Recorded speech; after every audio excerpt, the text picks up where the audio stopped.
O cheiro de café fresco não conseguia mais disfarçar a tensão que pairava no pequeno apartamento em um bairro de classe média de São Paulo. Para Rafael e Clara, aquele lar, um dia o símbolo de todas as suas conquistas e sonhos, havia se tornado um lembrete diário do tamanho de seu fracasso. Eles se conheceram na faculdade, ambos cheios de planos, com a certeza de que a dedicação e o trabalho duro lhes dariam uma vida próspera. E por um tempo, deu. Compraram um apartamento na planta, financiaram o carro do ano e planejavam a chegada dos filhos para quando a vida estivesse mais estável. Mas a estabilidade, eles descobriram da forma mais dura, era uma ilusão. A crise não chegou como um trovão, mas como uma infiltração lenta e silenciosa. Começou com um investimento arriscado que Rafael fez, convencido de que seria a grande virada financeira da família. O resultado, no entanto, foi uma perda catastrófica. Logo depois, a empresa onde ele trabalhava promoveu um corte em massa, e seu nome estava na lista. As dívidas, antes gerenciáveis, se transformaram em um monstro de juros compostos que devorava não apenas o salário de Clara, mas a paz do casal. As conversas sobre o futuro foram substituídas por discussões ásperas sobre o passado. Cada conta que chegava era um gatilho para acusações. Se você não tivesse sido tão imprudente, ela dizia, com a voz embargada pela exaustão. Se você tivesse me apoiado em vez de duvidar, ele rebatia, com a vergonha transformada em raiva. O amor deles estava soterrado sob pilhas de boletos e extratos bancários negativos. A pergunta que ecoava no silêncio entre eles era devastadora. Como um amor que parecia tão sólido pôde se quebrar em tantos pedaços por causa de dinheiro? Os meses que se seguiram foram uma descida lenta e torturante em espiral. A vergonha paralisou Rafael. Sua busca por um novo emprego, antes frenética, tornou-se uma farsa melancólica. Clara chegava em casa e o encontrava no mesmo lugar no sofá, o notebook no colo, mas a tela refletia apenas o brilho vazio de sites de notícias ou redes sociais. "Encontrou alguma coisa hoje, amor?" ela perguntava, a esperança em sua voz diminuindo a cada dia. "Mandei uns currículos." "O mercado está péssimo," ele respondia, sem tirar os olhos da tela, um muro invisível erguido para protegê-lo de mais um diálogo sobre seu fracasso. Ele começou a ignorar as ligações dos amigos, inventando desculpas para não ir ao futebol ou ao churrasco. A ideia de responder à inevitável pergunta, "E aí, já arrumou algo?" era um tormento que ele não suportava. Rafael não estava apenas desempregado, ele estava se apagando. Para Clara, era como carregar o peso de duas vidas. Ela fazia horas extras, o cansaço se acumulando em seus ombros e na alma. O trajeto no metrô lotado de São Paulo era seu momento de descompressão, onde podia fechar os olhos e fingir que sua vida era outra. Mas a porta do apartamento sempre se abria para a mesma realidade. As cortinas fechadas, a louça do almoço de Rafael na pia e o marido afundado no sofá. A intimidade, tanto emocional quanto física, evaporou, deixando um vácuo gelado entre eles. Certo dia, o micro-ondas parou de funcionar. Um problema trivial em outros tempos, mas que naquele dia pareceu uma catástrofe. Clara se trancou no banheiro e chorou silenciosamente, não pelo aparelho quebrado, mas por saber que não podiam consertá-lo e que sequer podia compartilhar essa pequena angústia com o marido sem iniciar uma nova discussão sobre dinheiro. Eles tentaram de tudo, com a lógica do desespero. Criaram planilhas de orçamento tão rígidas que a vida perdeu a cor. A briga mais feia que tiveram foi por causa de uma barra de chocolate que Clara comprou para si depois de uma semana particularmente infernal. Rafael viu a nota fiscal e explodiu. "Chocolate? Você tem dinheiro para isso, mas não temos para pagar a fatura do cartão?" A acusação a atingiu como um tapa. "Eu trabalho 16 horas por dia, Rafael. Eu merecia um chocolate." A briga não era sobre o doce, era sobre o ressentimento, sobre a solidão dela e a impotência dele. Em seu próprio ato de desespero, Rafael mergulhou em tutoriais de investimentos online, convencido de que recuperaria tudo em uma jogada de mestre. Usou um cartão de crédito que haviam jurado não tocar, e em questão de dias, perdeu o pouco que restava. Quando a fatura chegou pelo correio, o silêncio de Clara foi mais assustador do que qualquer grito. A confiança estava pulverizada. Foi quando ela, com a voz embargada, sugeriu vender o apartamento. Para Rafael, foi a traição final. Vender nosso lar? É isso? Você está desistindo de nós, ele gritou. Não, Rafael, eu estou tentando nos salvar, mas estou fazendo isso sozinha, ela respondeu, as lágrimas finalmente vencendo a batalha. O fundo do poço chegou em uma terça-feira comum cinzenta. No caixa do supermercado, com o carrinho cheio de itens básicos, arroz, feijão, ovos, o cartão de Clara foi recusado. Vou tentar de novo, senhora, disse a operadora, com uma gentileza que só piorava a situação. Recusado. A fila atrás deles começou a suspirar em impaciência. Clara sentiu o rosto queimar. Pode deixar, eu esqueci outra coisa. Ela murmurou, abandonando o carrinho cheio e saindo do mercado de mãos vazias, com Rafael a seguindo em silêncio. A viagem de volta para casa foi um vácuo. Ao chegarem, Rafael tentou falar. Clara, me desculpa, mas a palavra soava oca, inútil. Ela apenas balançou a cabeça, incapaz de responder. Ele se refugiou no quarto, batendo a porta. Clara ficou na sala, no escuro, o aviso de corte de energia sobre a mesa de centro. Ela olhou as fotos na estante. Eles no dia do casamento, sorrindo, cheios de esperança. Aquele casal parecia de outra vida. Foi ali, no ponto mais baixo, que ela se lembrou da fé de sua avó. Com o coração em pedaços, ela se ajoelhou e orou. Não foi uma oração, foram soluços, um desabafo desesperado. Meu Deus, eu não aguento mais. Eu não confio mais nele. Não confio mais em mim. Se o Senhor existe, me ajuda. Me mostra uma saída, porque eu não vejo nenhuma. Eu me rendo. A resposta à oração de Clara não veio como um trovão, nem com uma solução financeira milagrosa. Veio no silêncio que se seguiu às lágrimas, como um sussurro de clareza em meio ao caos de sua mente. Depois de muito tempo ajoelhada no chão, ela se levantou e sentiu um impulso de pegar a Bíblia antiga de sua avó, que estava em uma prateleira, acumulando poeira. As páginas estavam amareladas pelo tempo, e sem saber o que procurar, ela simplesmente a abriu. Seus olhos caíram sobre um versículo no livro de Provérbios, que pareceu saltar da página e falar diretamente à sua situação. Os planos do diligente conduzem à fartura, mas a pressa excessiva, à pobreza. Naquele instante, uma compreensão profunda a atingiu. A pressa excessiva não se referia apenas ao investimento desastroso de Rafael. Referia-se a toda a filosofia de vida que eles haviam construído. A pressa em ter o apartamento, a pressa em ter o carro, a pressa em alcançar um status social que eles associavam à felicidade. O problema não era apenas a falta de dinheiro, era a idolatria a ele. Eles haviam construído sua casa sobre a areia movediça das finanças, e agora, na primeira tempestade, tudo estava desmoronando. A sabedoria divina daquele versículo não oferecia dinheiro, mas oferecia um novo fundamento: o planejamento diligente, a paciência, a ordem e, acima de tudo, a união. Clara entendeu que não podia mudar Rafael, não podia arrumar um emprego para ele, nem pagar as dívidas com um estalar de dedos.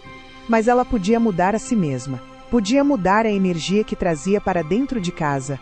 Naquele momento, ela tomou uma decisão consciente e corajosa.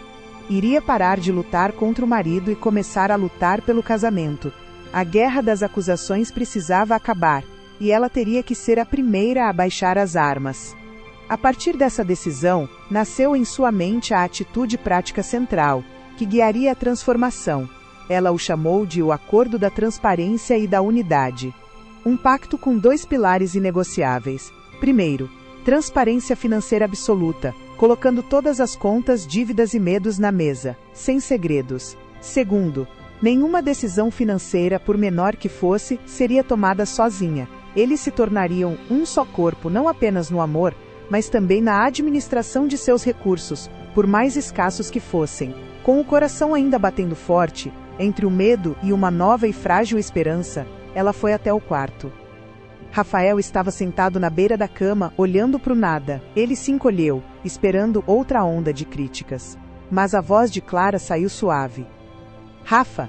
Ela se sentou ao lado dele, não muito perto, dando-lhe espaço. Eu preciso te pedir perdão.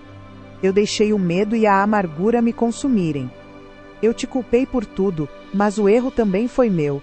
Eu coloquei nossa segurança no dinheiro, e não em nós, não em Deus. Eu quero tentar de um jeito diferente. Não sei como vamos sair disso, mas sei que a única forma é se estivermos juntos. De verdade. Rafael a olhou, a desconfiança ainda em seus olhos. Mas pela primeira vez em meses, ele viu algo além da raiva. Viu vulnerabilidade. E foi ali que ela propôs o pacto, não como uma lista de regras, mas como um convite para reconstruir a confiança, tijolo por tijolo. A aceitação de Rafael ao acordo não foi uma conversão instantânea, mas o murmúrio exausto de um homem que não tinha mais nada a perder.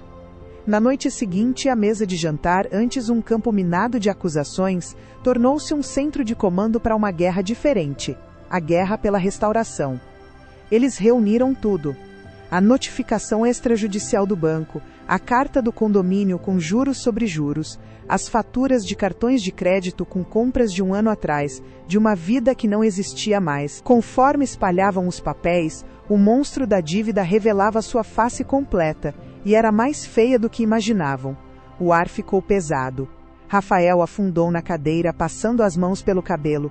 Não tem jeito, Clara, ele sussurrou, a voz rouca pela derrota. Olha o tamanho disso. Nunca vamos pagar. Vamos perder o apartamento. Eu perdi tudo. Eu perdi o nosso tudo. Ele estava pronto para se render. Mas Clara, movida por uma força que não era sua, estendeu a mão sobre a montanha de papéis e cobriu-a dele. Sua voz era firme, mas gentil. Não vamos olhar para o tamanho da montanha, Rafa. Vamos olhar para a próxima pedra que precisamos mover. A passagem dizia, os planos do diligente, lembra? Diligência é um passo de cada vez. Nossa parte é essa. Apenas o próximo passo com honestidade. Pela primeira vez, eles não pediram a Deus para remover o problema, mas para lhes dar sabedoria e unidade para enfrentá-lo. Aquele foi o verdadeiro marco zero. A implementação do acordo foi uma cirurgia dolorosa sem anestesia. A decisão de vender o carro foi a mais difícil. No sábado em que o comprador viria, Rafael passou a manhã lavando o carro uma última vez. Cada movimento da esponja parecia um adeus a uma parte de si mesmo, ao homem que ele um dia sonhou ser. Quando o comprador chegou e ele entregou as chaves, um silêncio pesado pairou entre o casal. Clara não disse foi preciso ou agora vai melhorar. Ela apenas entrou em casa, voltou com um copo d'água para ele e ficou ao seu lado na garagem vazia, compartilhando o luto daquele momento em silêncio. O respeito contido naquele gesto curou mais do que qualquer palavra de consolo. Depois do carro, vieram os pequenos cortes. O plano de TV a cabo com os canais de futebol, a academia de Clara, os aplicativos de delivery. Cada cancelamento era uma pequena morte de seu antigo estilo de vida, mas também um tijolo na fundação de uma nova realidade. A jornada era uma prova de resistência diária. O telefone tocava e ambos se encolhiam, sabendo que poderia ser uma cobrança. Um dia, um credor especialmente agressivo ligou. "O senhor está ciente de que podemos acionar os meios legais?" disse o homem do outro lado da linha, com uma voz fria. O rosto de Rafael ficou vermelho, seu instinto era explodir. Mas ele olhou para Clara, que apontou para um pequeno roteiro que eles haviam escrito juntos. Rafael respirou fundo, domando sua raiva. "Estou ciente, sim", respondeu ele, com uma calma que surpreendeu até a si mesmo. "Estamos organizando um plano de pagamento e enviaremos uma proposta formal em 48 horas. Desligou o telefone e olhou para Clara. Era uma pequena vitória, mas eles sorriram. Estavam agindo, não apenas reagindo. A maior provação veio na forma de uma tentação sutil. Rafael, usando suas habilidades de TI, fez um pequeno reparo no computador de um vizinho e recebeu R$ 200 em dinheiro. R$ 200 que não estavam na planilha. A voz do antigo Rafael sussurrou em sua mente. "É seu. Você mereceu. Compre aquele jogo novo. Leve seus amigos para tomar uma cerveja e sinta-se normal de novo. Clara não precisa saber." Ele andou pela rua com o dinheiro no bolso, uma guerra travada em seu coração. Aquele dinheiro representava uma pequena fuga, uma dose de independência. Mas ele se lembrou do olhar de Clara, da parceria que estavam reconstruindo. Lembrou-se do pacto. Naquela noite, ele chegou em casa, sentou-se à mesa e colocou as notas sobre ela. "Consegui isso hoje. disse ele, o olhar firme, ainda que nervoso. Pensei em... Bom, não importa. O que importa é que é nosso. Vamos decidir juntos onde ele se encaixa melhor no nosso plano. As lágrimas que vieram aos olhos de Clara não eram de tristeza, mas de um alívio tão profundo que a fez soluçar. A confiança, que parecia morta e enterrada, acabava de ser ressuscitada com R$ 200. Lenta e gradualmente, como a luz da manhã que invade um quarto escuro, a atmosfera da casa mudou. As reuniões de orçamento tornaram-se sessões de estratégia. A primeira dívida de cartão de crédito que eles quitaram por completo foi celebrada com uma pizza feita em casa e uma dança desajeitada na sala. Vendo o respeito e a parceria inabalável de Clara, a apatia de Rafael deu lugar a um senso de propósito. Ele refez seu currículo, mas desta vez pediu a opinião de Clara. O que você acha disso aqui? Parece muito arrogante? Ele não estava apenas procurando um emprego para pagar as contas. Estava buscando uma forma de contribuir para o projeto deles. Começou a cozinhar, a cuidar da casa. E as conversas à noite, antes repletas de cifras e medos, agora continham: como foi seu dia? E, lembra daquela vez que... Eles não estavam ricos, mas, pela primeira vez em anos, a casa não cheirava a tensão, e sim a café passado na hora. Um cheiro simples. Um cheiro de paz. O amor, que esteve soterrado, estava sendo cuidadosamente escavado, revelando-se mais forte, mais resiliente e infinitamente mais valioso do que antes.